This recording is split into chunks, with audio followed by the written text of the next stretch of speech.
안녕하십니까. 리서치센터에서 조선기계 업종을 담당하고 있는 한영수입니다. 한동안 잊혀졌던 조선주가 최근 굉장히 뜨겁습니다. 극도의 침체를 보이던 선박 주문이 최근 들어 급격히 살아나고 있기 때문인데요. 수주 회복 강도가 얼마나 빨랐는지를 단적으로 설명을 드리자면 올해 10월하고 11월 두 달간 우리나라 조선사들이 수주한 물량이 지난 1월에서 9월 동안 9개월 동안 수주한 물량보다도 더 많습니다. 향후의 수주 전망도 나쁘지 않습니다. 기저효과까지 감안하면 내년에 전 세계 발주량은 올해 대비 한 2배 가까이 늘어날 것으로 저희는 전망을 하고 있는데요. 무엇보다 선박을 구매하는 해운선사들의 상황이 좋습니다. 아시다시피 컨테이너선 같은 경우에는 현재 운임이 역사적 최고 수준입니다. 코로나19에도 불구하고 해운시장이 좋은 이유를 생각해 볼 필요가 있는데요. 그 이유는 선박 수급입니다. 조선업에 오랫동안 수주가 부진했던 것이 이제 시차를 두고 선박 건조량을 감소시킨 겁니다. 시장에 공급되는 선박이 작아지다 보니까 운임이 오르게 된 것인데요. 역설적으로 얘기하면 오랜 기간의 수주 부진이 해운 시황을 개선시켰다라고 보실 수 있을 것 같습니다. 미래 선박 공급을 결정하는 수주 잔고도 현재는 거의 17년 만에 최저치입니다. 선주 입장에서 한번 생각을 해보시면 지금은 운임에서는 수익이 잘 나고 또 미래 공급될 선박이 별로 없기 때문에 선박 구매를 한번 고려해 볼 만한 상황이다라고 보여집니다. 전반적으로 수주는 좋을 것 같습니다. 하지만 이제 문제는 주가입니다. 조선주가 거의 한 달 동안 40% 가까이 상승했기 때문인데요. 지금 주가가 조선 업황이 좋아지는 것을 얼마나 반영하고 있는지를 생각해 봐야 합니다. 조선 업체들의 밸류에이션은 보통 PB로 설명을 합니다. 이 PB라는 것은 주가를 자본으로 나누어서 설명하는 비율인데요. 조선은 워낙 사이클이 주기적으로 반복이 되는 업종이다 보니까 과거에 현재와 가장 영업 환경이 비슷했던 시기의 PBR을 그대로 가져다가 기업 가치를 산정하고는 합니다. 현재 조선사들은 PB가 평균 한 0.7배 정도인데요. 자본을 100으로 보면 현재 시가총액이 70 정도라는 의미로 보시면 될 것 같습니다.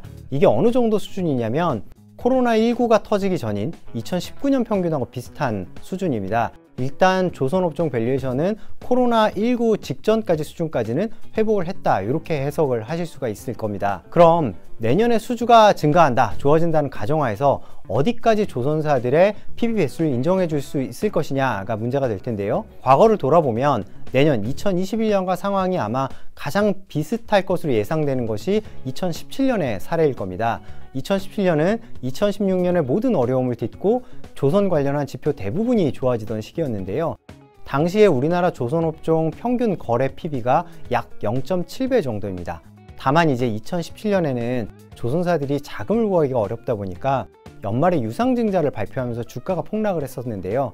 지금은 조선사들의 재무 상태라든지 자금 확보 여력이 그때보다는 괜찮기 때문에 2017년에 연말 주가 폭락 기간은 제외를 할 필요가 있습니다. 이 주가 폭락 기간을 제외하면 2017년에 우리나라 조선사들의 평균 거래 PB는 약 0.8배 정도가 됩니다. 현재 지금 조선사들의 평균 거래 배수가 0.7배이니까요.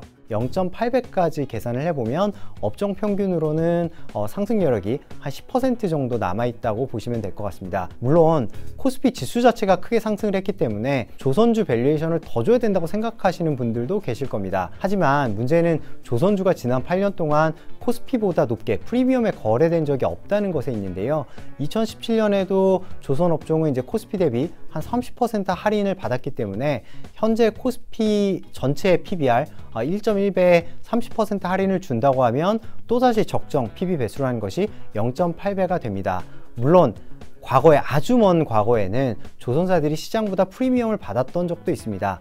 하지만 당시의 특징이라는 것은 수주량만 늘어난 것이 아니라 배 가격, 즉 선가까지 올라갔다는 점입니다. 따라서 조선주 주가가 혹은 밸류에이션이 제가 말씀드린 수준보다 더 올라가기 위한 조건도 결국은 수주량과 함께 선박 가격이 올라야 한다는 점입니다. 그렇다면 선박 가격이 올라가는 시점은 언제일까? 저희는 선박 가격이 상승하는 시점을 내년 하반기, 특히 연말 정도가 되어야 한다고 판단을 하고 있습니다. 이거는 지금 현재 조선사들의 일감이 너무 많이 떨어져 있기 때문에 그렇습니다. 과거의 이제 사례를 보면 선박 가격은 우리나라 조선사들의 일감, 즉 수주 잔고가 대략 한 1.6년에서 1.7년치 정도는 되었을 때 올랐는데요.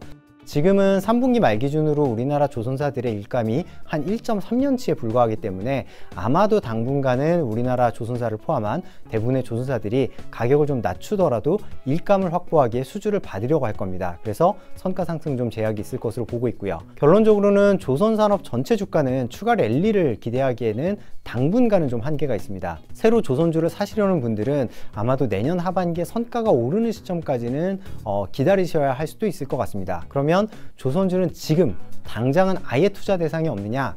그렇지는 않습니다. 제가 지금까지 말씀드린 것은 어디까지나 업종 평균을 기준으로 말씀을 드리는 것이고요. 개별 주식으로 보면 아직 기회가 있습니다. 상장 조선사 중에서 예전에 현대중공업이 이제 사명을 바꾼 한국조선해양이라는 회사가 있습니다. 예, 현재 이 회사 한국조선해양은 PBR이 한 0.6배 정도 수준에서 거래가 되고 있는데요.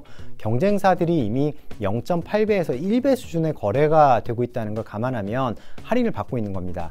문제는 이 회사가 이런 할인을 받을 정도로 문제가 있는 회사냐, 나쁜 회사냐? 그렇지 않습니다. 오히려 한국조선해양은 순차익금 비율이 한 13% 정도인데 경쟁사 대비 재무 상태도 튼튼하고요. 일감도 경쟁사보다 훨씬 안정적으로 확보가 되고 있습니다. 기술력도 우수한 편입니다.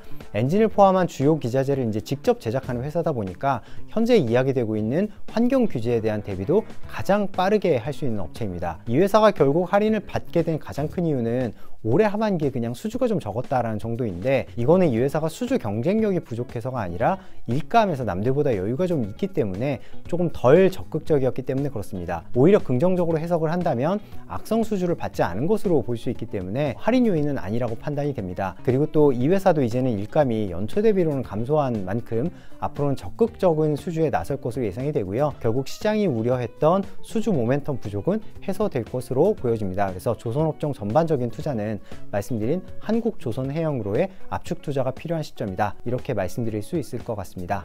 감사합니다.